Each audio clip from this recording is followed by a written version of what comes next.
बड़ी कमाल की बात कही है कि आपकी प्रॉपर्टी के उत्तराधिकारी मिल जाएंगे, लेकिन आपकी कर्मों के अधिकारी सिर्फ आप होंगे। क्योंकि इस संसार में आप जो जो आपके पास पैसा, धन दौलत, खेती बाड़ी है, तो इसका हिस्सेदार आपको मिल जाएगा। लेकिन जो कर्म आप करते हो, अच्छा या बुरा, उसका आप ही अधिकारी होंगे। क्योंकि उसमें अधिकार आप ही का है, उसका बंटवारा कोई नहीं करा सकता। नमस्ते दोस्तों, मेरा नाम दीपक और मैं आपको एक छोटी सी कहानी लेके आया हूँ।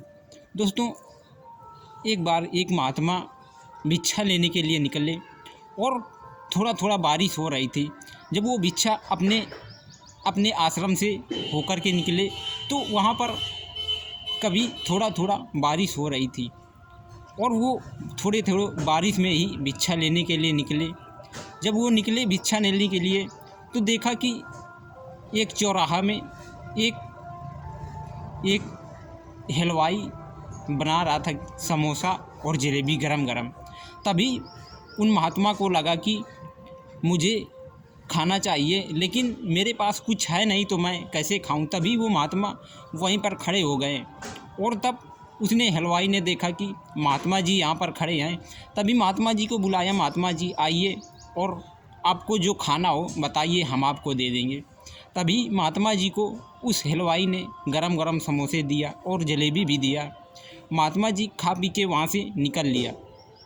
रास्ते रास्ते जा रहे थे और जब बारिश होती है तो रास्तों में जो गड्ढे टाइप के होते हैं, वहाँ पर थोड़ा सा जब ज़्यादा बारिश होती है तो वहाँ पर गड्ढों में पानी भर जाता है। गड्ढों में पानी भर गया था और महात्मा जी वहीं से जा रहे थे। रास्ते में थोड़े थोड़े छोटे छोटे गड्ढे जो होते हैं तो उनमें पानी थोड़ा थोड़ा भर गया था। महात्मा जी ऊपर वाले का, भगवान का नाम लेकर के वहीं से गुजर रहे थे और कह रहे थे कि भगवान की लीला अपरंपार है। और ऐसे ही भगवान का भजन करते हुए जा रहे थे रास्ते से। तभी एक जोड़ा वहाँ से आ रहा था। उस महात्मा के पीछे पीछे एक पति और पत्नी दोनों लोग आ रहे थे और उन्होंने, महात्मा जी ने उनको ध्यान नहीं दिया। महात्मा जी ने उन जोड़ों को ध्यान नहीं दिया और उनके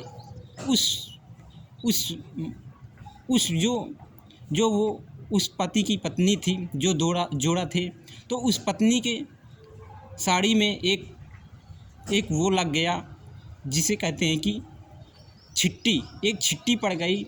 और उस पत्नी ने अपने पति से बताया तो उसके पति ने बोला कि मैं अभी बाबा जी को सबक सिखाता हूँ, और उसने बाबा जी को काफ़ी भला बुरा कहा।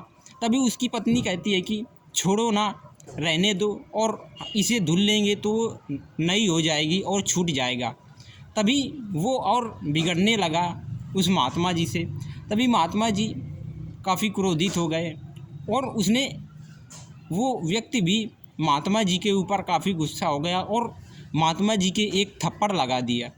तभी महात्मा जी भगवान से कहते हैं कि हे ऊपर वाली, तेरी लीला अपरंपार है।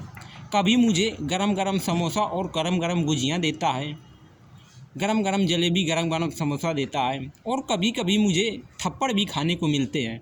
तभी वो दोनों युवक जो जोड़ा थे, वो जोड़ा अपने घर जा रहे थे और सीढ़ी बनी थी रास्ते में, घर के चढ़ने में उनके सीढ़ी बनी थी दरवाजे में। तभी उस पति का पैर फिसल गया क्योंकि बारिश हो गई थी और सीढ़ी गीली थी। तभी सीढ़ी गीली थी तो उसका पैर फिसल गया और वो व्यक्ति गिर गया। तभी उस पत्नी ने लोगों को आवाज़ लगाया कि मेरे पति गिर गए हैं और इनको उठाओ आकर के कोई। तो लोग उठाने के लिए आते हैं। जब उसे उठाते हैं तो उसकी पत्नी कहती है कि मुझे लगता है उस बाबा जी ने कुछ कर दिया है, तभी ये गिर गए हैं। तो उस बाबा जी से, तो वो कुछ लड़के वहाँ पर थे, वो लड़के ने बोला कि क्यों, क्या हुआ, कोई आपको कुछ बोला है क्या?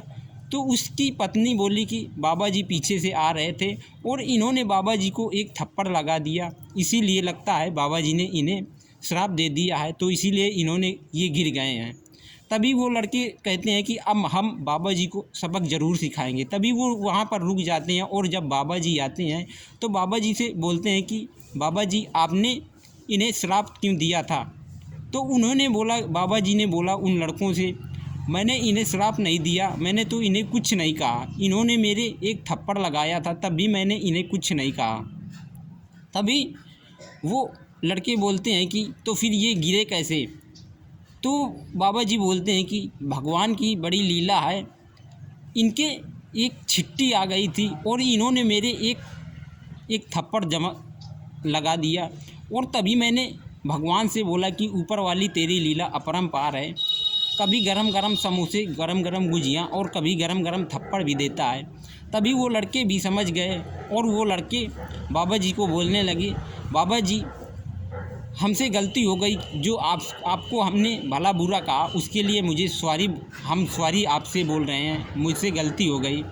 तभी वो बाबा जी वहाँ से चले जाते हैं और वो लड़के भी वहाँ से चले जाते हैं। तो दोस्तों, हमारी कहानी छोटी थी, लेकिन इस कहानी से आपको काफ़ी सीख मिली होगी, क्योंकि दुनिया में धन दौलत हर चीज़ का बंटवारा हो जाता है, लेकिन जो हमारे कर्म होते हैं वो कर्मों का बंटवारा कोई नहीं करता है। जो अच्छे कर्म करते हैं या बुरे कर्म करते हैं वो कर्म हमें अवश्य ही भोगना पड़ता है।